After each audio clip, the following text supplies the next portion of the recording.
Então vamos lá, sem mais delongas, vamos começar falando agora de REPL Driven Development, né? Um pouquinho primeiro sobre mim. Calma aí. Então, eu sou desenvolvedora back-end já há uns 2 anos. Né? Eu sou licenciado em física também. Né? Antes de programar em Elixir, eu programava em Ruby e por usar Emacs eu acabei aprendendo Emacs Lisp. Aí eu toco guitarra também, gosto do jogo antigo e tem essa curiosidade no finalzinho aqui, zerei Cuphead também. Então, tá aí, né? Mas enfim, passando pro tema da palestra, eu vou um pouquinho rápido, porque são 30 minutos e tem bastante coisa para falar. Primeiro, o que é um REPL, né?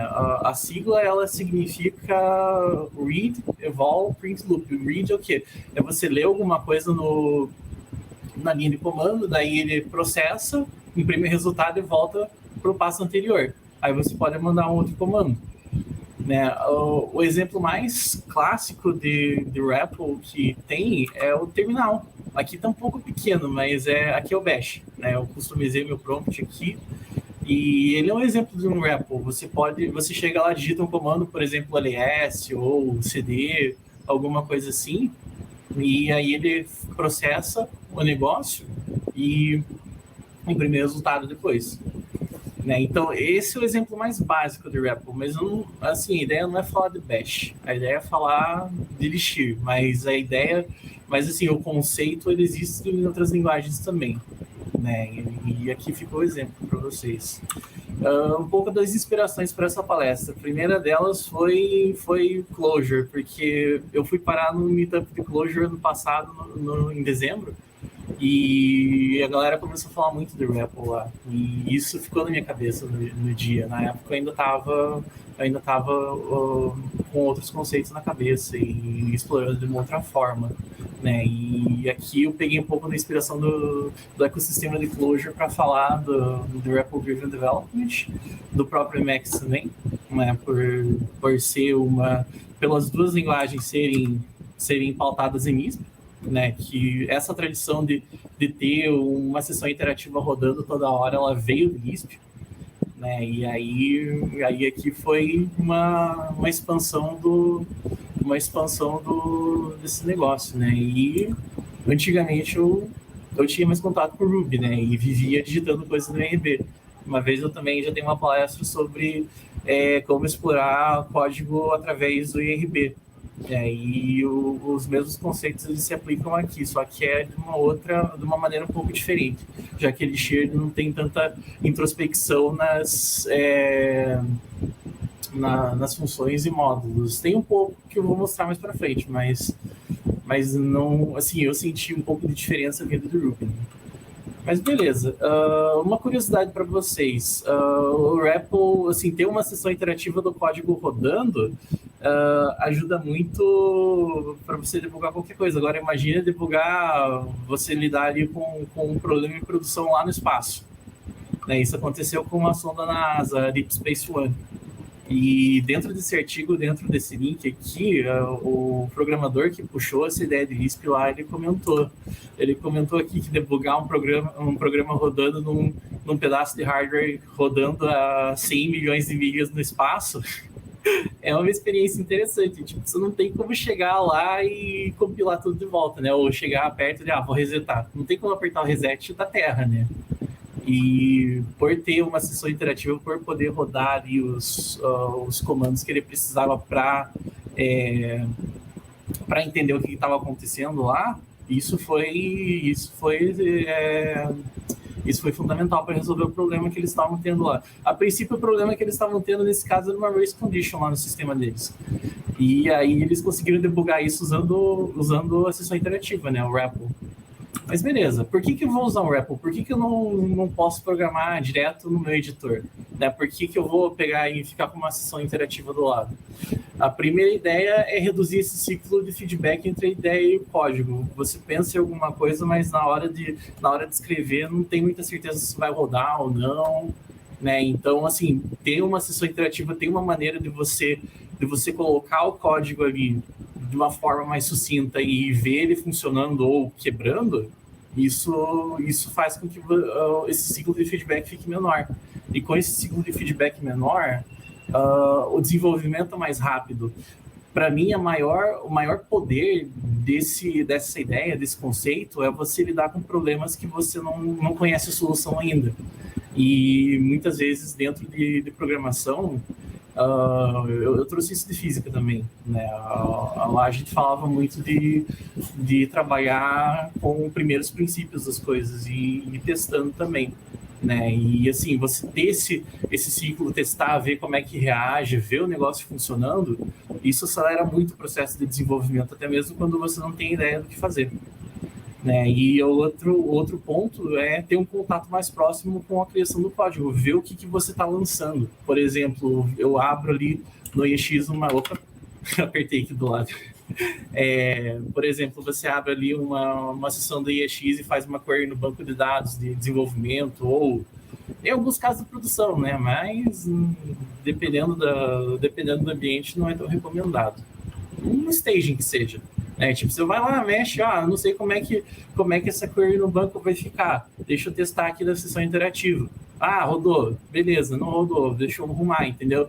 Assim, a pessoa não tem que esperar compilar ou esperar rodar os testes para ver, quebrou o teste ou não, sabe? Ou a sessão interativa, ela dá essa flexibilidade para você rodar mais rápido as hipóteses e verificar os resultados. E além de ter um contato mais próximo também, de você ver as coisas na sua frente, né?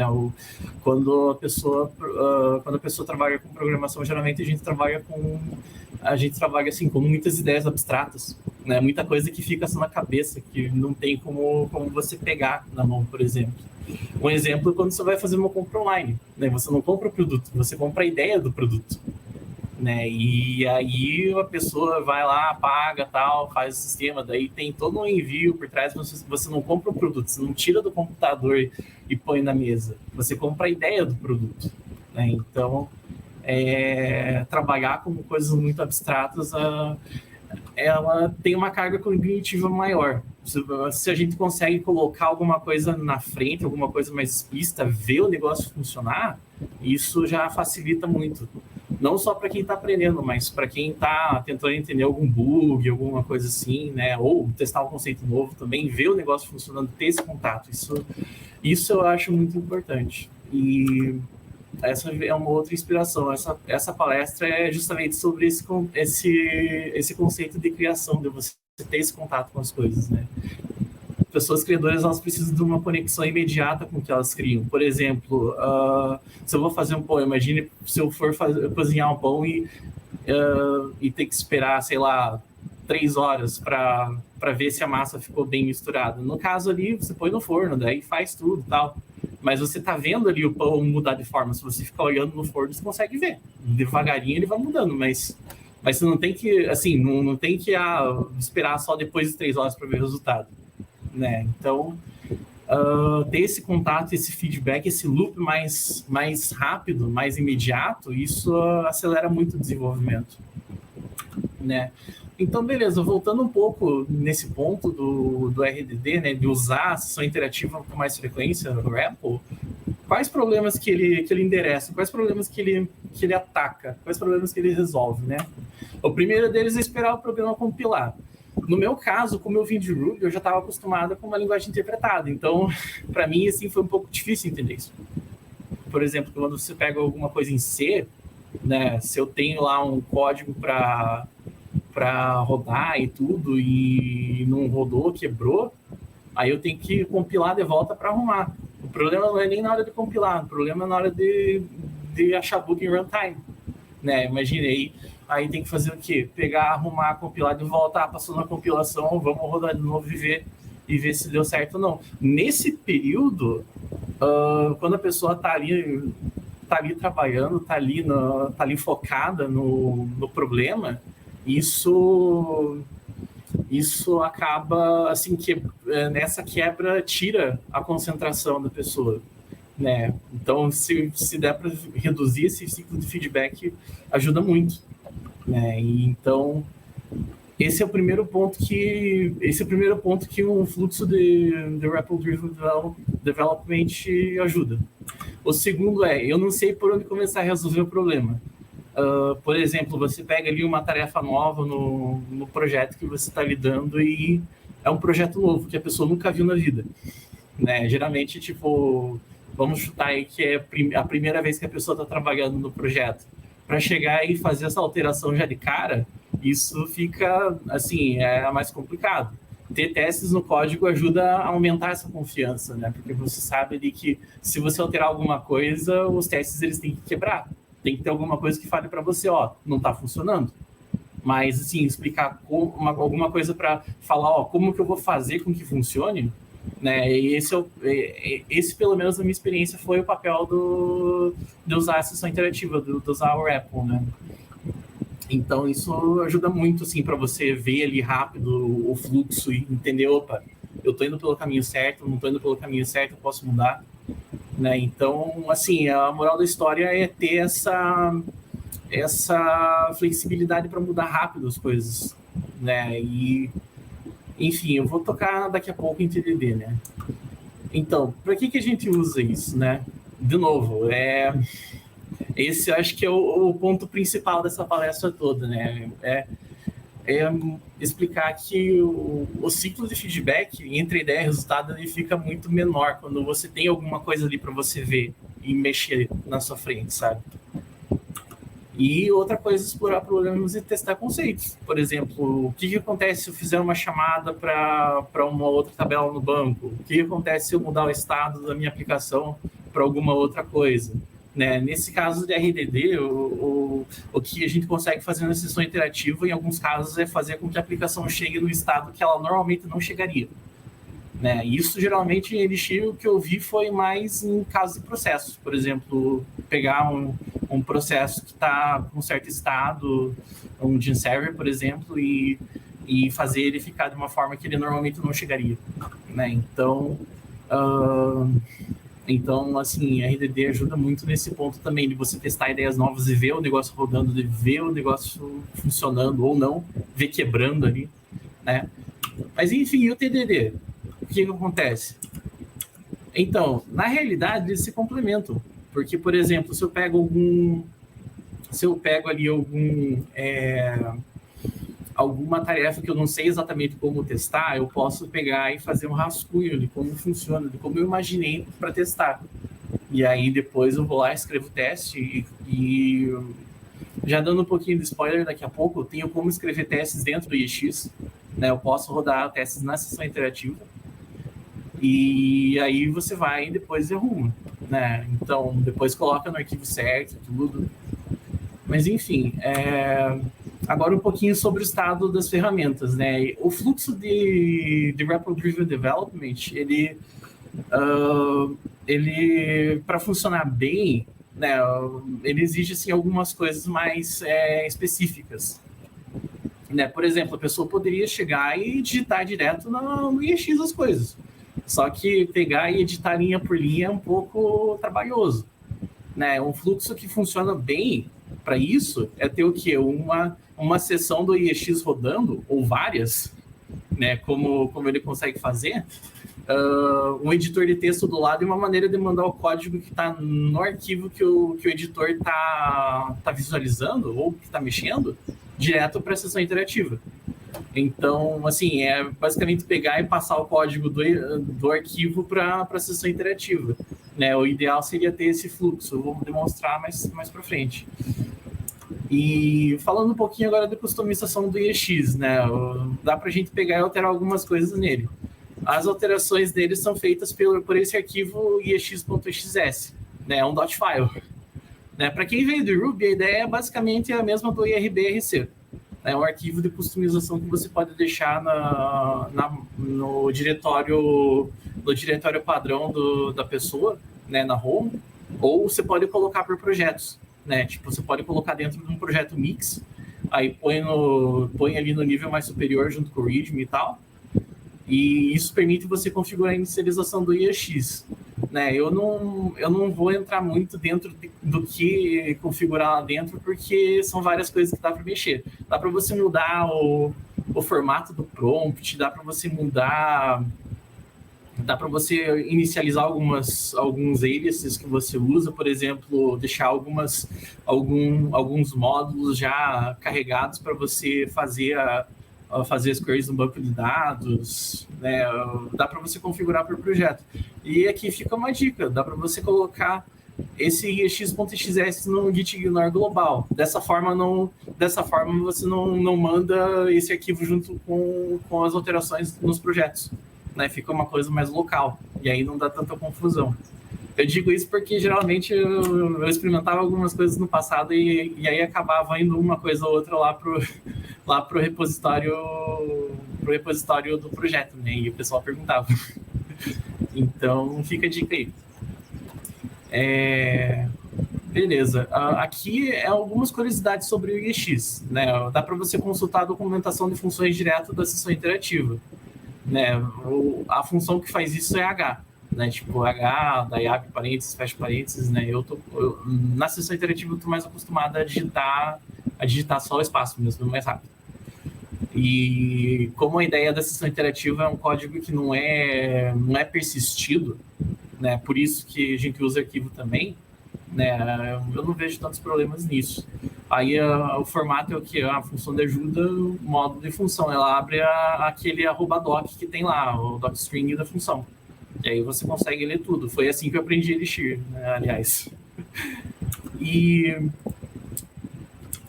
tem uma outra coisa que eu descobri esses dias, que é essa função open, sem nada, kernel.open, né?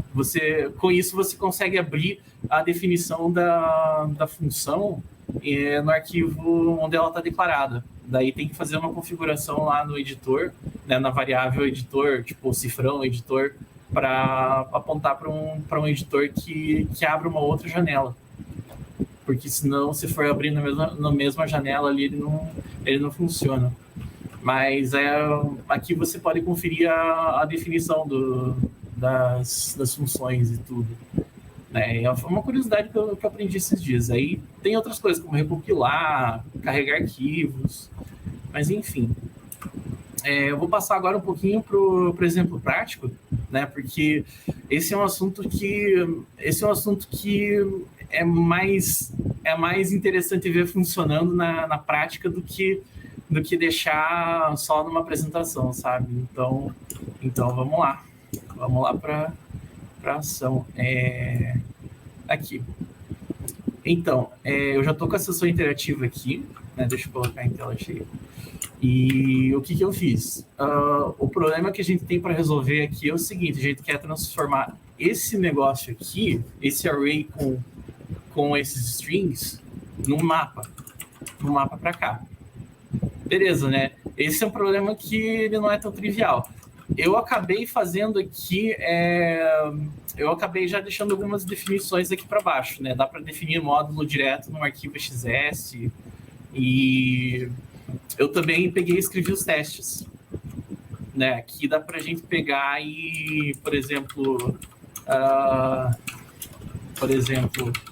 se eu pegar aqui, né, aqui ele vai falhar. Eu vou rodar os testes direto aqui do EXS, aqui na sessão interativa. Eu coloquei um atalho aqui para pegar e jogar tudo que está para cá aqui, né? Aí beleza, ele pegou e fez o quê? Rodou tudo e o teste falhou, né? Agora, só para colocar mais rapidinho, né? Vamos ver quanto tempo a gente tem, né? Como a gente tem alguns minutos, eu quero abrir também um espaço para perguntas. Só vou colocar aqui rapidinho. Aqui tem a definição da função e tudo, mas assim, por exemplo, se você está lá no dia a dia, eu tenho tudo isso aqui, mas eu não sei como que eu faço esse negócio aqui virar esse mapa aqui. Beleza, o que eu vou fazer? O que eu faço geralmente? Eu vou pegar aqui, né? Tipo, cadê? Que era shirt specs, né? Shirt specs. Beleza, ó. O que eu fiz? Eu apertei aqui aqui para vocês verem aqui. Aqui é o log dos comandos. Eu apertei esse Ctrl+C, Ctrl+L para mandar essa linha aqui, 47, direto para a sessão interativa. E o que ele fez? Ele mandou a definição aqui. Beleza. Eu não sei, vamos separar aqui entre cor e tamanho, né? O que eu vou fazer? Num mapa, aí, sei lá, pode ser, vamos chamar aqui spec. Ah, não, dá para fazer de uma outra forma. String split, daí pega lá essa notação mais pesada, rodei, olha só. Aí ele fez isso, né? E o que acontece? Agora eu quero pegar e transformar isso aqui em algum mapa, né? O que eu vou fazer? Eu vou lá mandar mais um mapa. Só que como é que ele está separado? Ele está separado dessa forma. Aí eu pego aqui.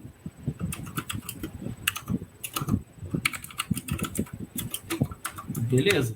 Ó, eu mandei de volta o código que eu escrevi, ele fez o que eu estava pensando. Né? Eu estava querendo pegar e fazer esse mapa aqui. Tá. Mas veja só. Agora eu preciso juntar tudo isso. Né? Então, então o que eu posso fazer? Eu posso pegar e vou fazer um reduce aqui para reduzir tudo, né? Aí vamos colocar aqui um size map ACC. Beleza, aí sei lá, vamos colocar aqui vamos fazer um merge simples. Ok. Só que vejam só, aqui parece que não funcionou tão bem, porque ele sobrescreveu aqui o negócio. Ó, vocês estão vendo que aqui tem, por exemplo, 2 mapas de preto GG? Ó, só apareceu um. Aqui ele deveria contar 2, na minha cabeça, né? Porque eu preciso contar tudo isso certo. Mas beleza. Só para curiosidade, a função merge, ela, ó, para vocês verem também, ó, o que acontece? O que eu fiz aqui? Eu abri a documentação do map merge dentro da sessão interativa. Ó, o que ele está falando? Ele está falando que tem uma função no final que eu posso declarar para tratar os valores de uma outra forma. Vamos usar isso aqui. Beleza? Tá.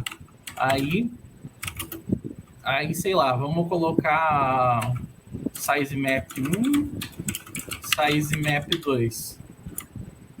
Na real, pode ser. Beleza, aí a gente faz o quê? A gente pode fazer um outro merge aqui.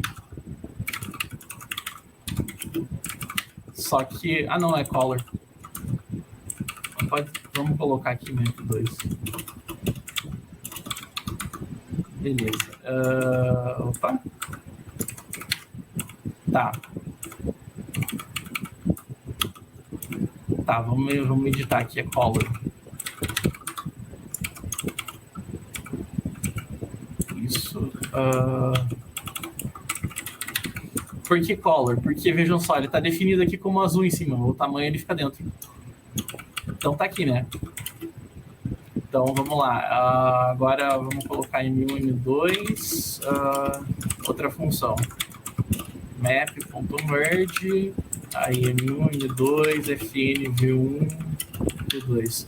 Só que, ó, tá faltando a chave. Então vamos colocar aqui. E precisa aqui também.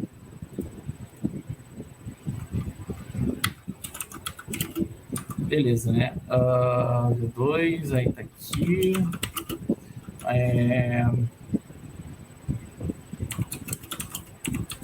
Beleza. Vamos rodar. Opa, tem algum erro aqui. Tá. Vamos ver quanto tempo a gente tem. Tá. Como são 6 minutos, eu já deixei a solução pronta aqui do lado, né? Antes de fazer a apresentação para caso não tivesse alguma coisa. Cadê aqui? Beleza, tem 2 soluções. A primeira que eu estava tentando fazer era essa aqui, né? Aí vejam só, ó, eu acabei de rodar aqui, ele pega e conta certo. E tem uma outra solução que ela usa o map update e ela faz a mesma coisa, entendeu? Aí eu consigo deixar esse código e ver como é que funciona ou não e tal. Então essa que é a vantagem de rodar, de fazer o REPL Driven Development, né? E bom, a conclusão é o quê? A ideia de usar a sessão interativa é justamente ter um caderno para você rabiscar ali, ver o negócio funcionar. Opa, funcionou, não funcionou, vamos testar outra coisa. Estou indo pelo caminho certo, não estou indo pelo caminho certo. É uma ferramenta para ajudar a pessoa a pensar no que ela está fazendo ali, no problema que ela está resolvendo. e ajudar a chegar de uma forma mais rápida. De que forma? Reduzindo esse ciclo, esse tempo entre feedbacks, né? Tipo, você vai, bate numa parte, opa, não deu certo, vou bater na outra, né? E vou para frente, né? Geralmente programação acaba sendo assim, tipo, você vai, tenta alguma coisa, não funciona, tenta outra coisa, não funciona, até funcionar. Até tem uma brincadeira que o pessoal fala que quando funciona da primeira vez, desconfie, né? Então é isso. Aqui são as referências que eu usei para a palestra, referência das imagens também. E é isso, gente. Obrigada. E agora vamos abrir para perguntas.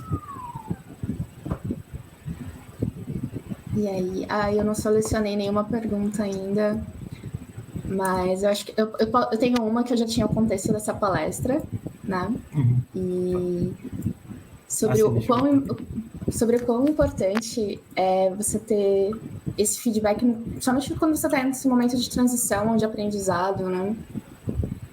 O quanto... É uma coisa que eu já tinha comentado isso com você em outros momentos. Para quem não sabe, a Miriam é uma das amigas devs de Elixir, que a gente tem um grupinho super especial. A Raquel, que vai ser a palestrante seguinte, e a Juliana Helena. E a gente estava discutindo sobre esse ponto de ter o ciclo de feedback. Eu estou super acostumada a ter o acesso à documentação online, e ter no terminal, para mim, é tipo um momento muito diferente e importante, que a Miriam me ajudou a ver esse outro lado, né? Então, a gente vai ter a sessão de perguntas depois da palestra da Raquel, daí a gente pode também juntar outras perguntas, mas qual é a sua opinião sobre a importância dessa documentação acessível, né? É fundamental. Isso é a diferença entre a pessoa adotar a linguagem ou não. Né? Por exemplo, se você tiver que pegar e correr muito atrás da documentação, a pessoa, assim, para quem está iniciando, a pessoa não vai. A pessoa pega e fala, não, é muito difícil para mim, eu vou para outra linguagem. Né?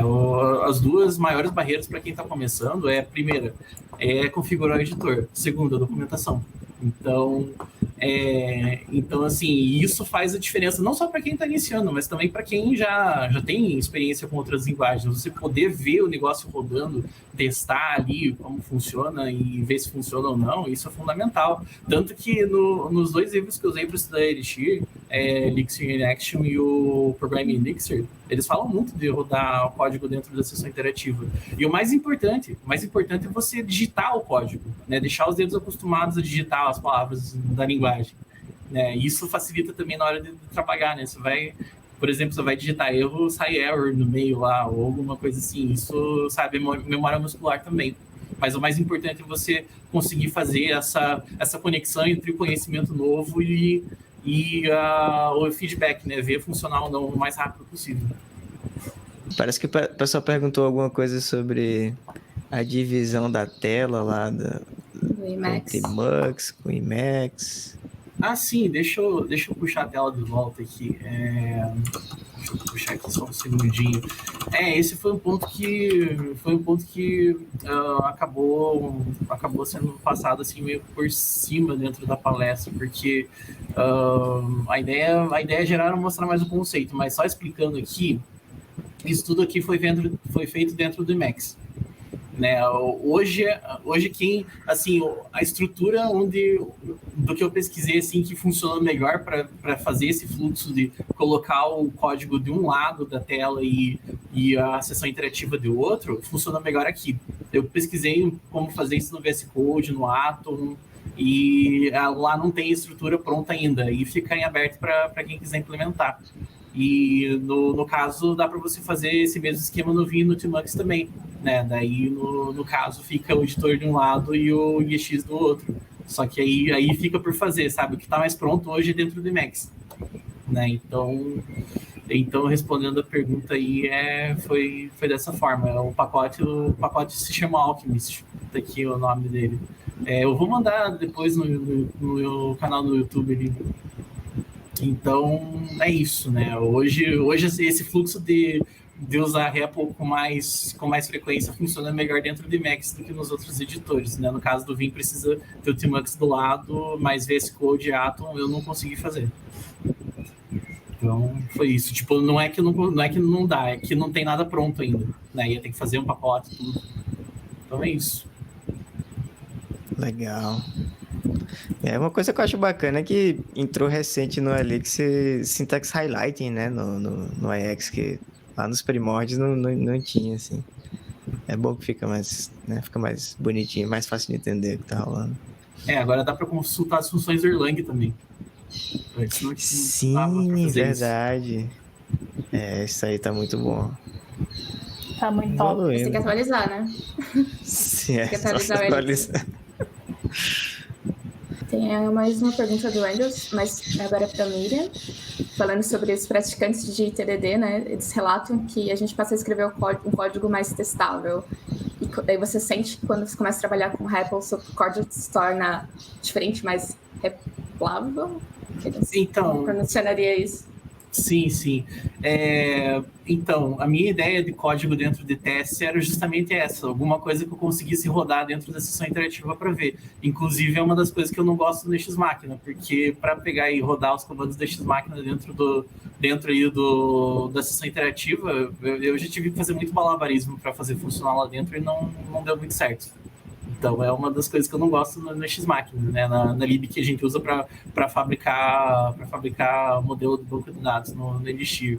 E é uma das coisas que eu sinto falta em Ruby, porque, por exemplo, no Ruby dava para chegar lá no IRB e rodar um factory bot build lá, ou fabrication, né? Isso não tinha tanto problema.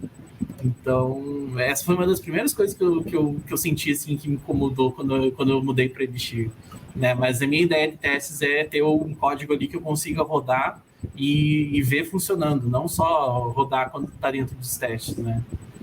E respondendo ali, eu acho que para mim a ordem seria o contrário, né? Não assim passar de depois que eu comecei a usar o REPL com mais frequência, o teste ficou mais replável. O meu conceito de testes antes era tipo que o teste fosse replável já de começo, assim, sabe? Quais são os packages do Emacs? Isso a gente já respondeu? Esse é o Alchemist, o nome. É o único pacote de Elixir, assim, que cuida dessa parte do REPL. Até teve uma iniciativa um tempo para quebrar essa parte do EX dentro do Alchemist para um pacote menor. Porque o Alchemist, ele acabou virando um pacote que juntou muita coisa dentro dele. Juntou a sessão interativa, juntou navegação de função, juntou modo config lá dentro. E aí ele não está sendo mantido com tanta frequência mais. A última atualização que ele teve foi 2017, mas está funcionando por enquanto. Então, assim, eu estou usando as ferramentas que a gente tem por enquanto, né? Eu até já pensei em fazer essa quebra também, né? Eu fiz um módulo para navegar em projetos Phoenix também, que eu coloquei no GitHub. Então, assim, o ferramental ainda ele tá no começo, no caso do Emacs para Elixir, né? Tem algumas coisas que funcionam muito bem por enquanto, mas tem, assim, um espaço muito bom para desenvolver mais coisas, né?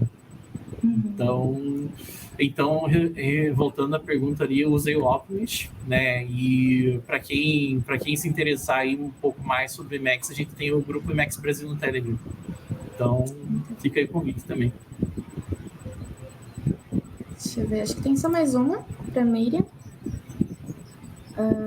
Sobre conseguir mandar as linhas e comandos de uma tela para outra. Pois essa eu não cheguei a usar tanto Iterm quando eu usava Mac, então nesse ponto eu realmente não sei dizer, assim, mas se tiver como fazer isso aí já é meio caminho andado.